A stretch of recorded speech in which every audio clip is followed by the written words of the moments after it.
नाज़रीन, मुल्क अंदर महांगाई सबब पोरियत तबको सख्त परेशानी जो शिकार बणिजी वियो आहे। रसूलाबाद में खाधे पीते जे शयुनि जा अघ चोट चढ़ी विया आहिनि। उन हवाले सां पेश आहे रसूलाबाद मां धरती टीवी जे रिपोर्टर गदा हुसैन सेतो जी हीअ रिपोर्ट। जे मुल्क जियां रसूलाबाद में भी पेट्रोल ऐं बिजली जे बिलनि में गाटे टोड़ महांगाई खां पोइ रसूलाबाद ऐं उन जे आस पास वारनि इलाइक़नि में भी खाधे पीते शयुनि अटो गेहूं खंडु गोश्त ऐं मच्छी ॿियनि आम वापे जी शयुनि खां अघु चोट चढ़ी विया। अवाम परेशान थी वियो। ॾियारीदार मज़दूरनि जा मथे ते हथ अची विया। उन हवाले सां उतां जे रवासनि ऐं शहरनि सां ॻाल्हि ॿोल कंदासीं त वधीक हिननि जो छा चवणु आहे। बिस्मिल्लाहिर्रहमानिर्रहीम। बिजली ऐं तेल जे रेटनि जे वधण जे करे तमामु घणो जेके डेली शयूं इस्तेमालु कयूं थी वञनि घरनि में, उहे तमामु घणियूं उरूज पोइ अची विया आहिनि। हिकु हेॾां ॾिसो तव्हां, हिकु ग़रीब माण्हू आहे जंहिंजी ॾियारी 700-800 रुपए आहे, उहो इन्हनि तमामु घणी जेकी वधण माना महांगाई जे करे उहे तमामु घणी ॾुखियाई जो मसइलो मुंहुं ॾेई रहिया आहिनि।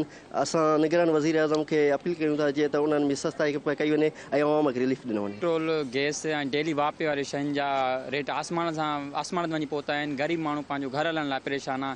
400-500 रुपया ॾियारी कमाइण वारो मज़दूर पंहिंजे बच्चनि खे पालण में इलाही परेशान आहे।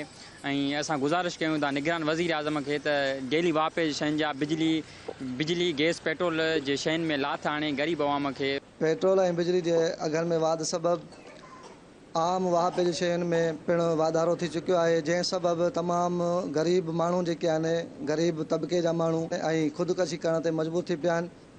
असां आला हुकाम बिलख़ुसूस मोहतरम जनाब निगरान वज़ीर आज़म अनवारुल हक़ काकड़ साहब खे गुज़ारिश था कयूं त हिन वधंदड़ महांगाई ख़िलाफ़ क़दम खणे।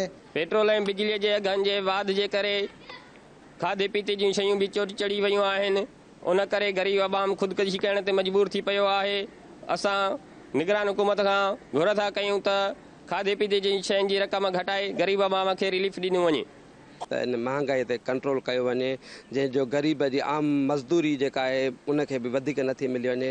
अपील आहे त इहा जेके महांगाई शयूं आहिनि, बिजली जा बिल वधिया विया आहिनि, आम शयूं वधी वियूं आहिनि, ॼण जंजाल थी वियो आहे। अपील आहे असांजी त इन्हनि शयुनि खे कंट्रोल कयो वञे। महिरबानी। जी नाज़रीन, अवां शहरनि जा वीचार ॿुधा। हिननि जो इहो ई चवणो हो त ग़रीब तबिको ॿ वेला मानी जे लाइ सख़्तु तकलीफ़ खे मुंहुं ॾेई रहियो आहे। अवाम खे को बि रिलीफ नथो ॾिनो वञे। अवाम जो जीअण जो हक़ बि खसियो वियो आहे। ग़रीब मज़दूर ख़ुदकशी करण ते मजबूर आहिनि। हिननि निगरान हुकूमत खां मुतालबो कयो त खुदारा आम वापे जी शयुनि जा अघ घटाए अवाम खे रिलीफ फ़राहम कयो वञे। कैमरामैन फरहान चंद सां गॾु गदा हुसैन सेतो, धरती टीवी, रसूलाबाद।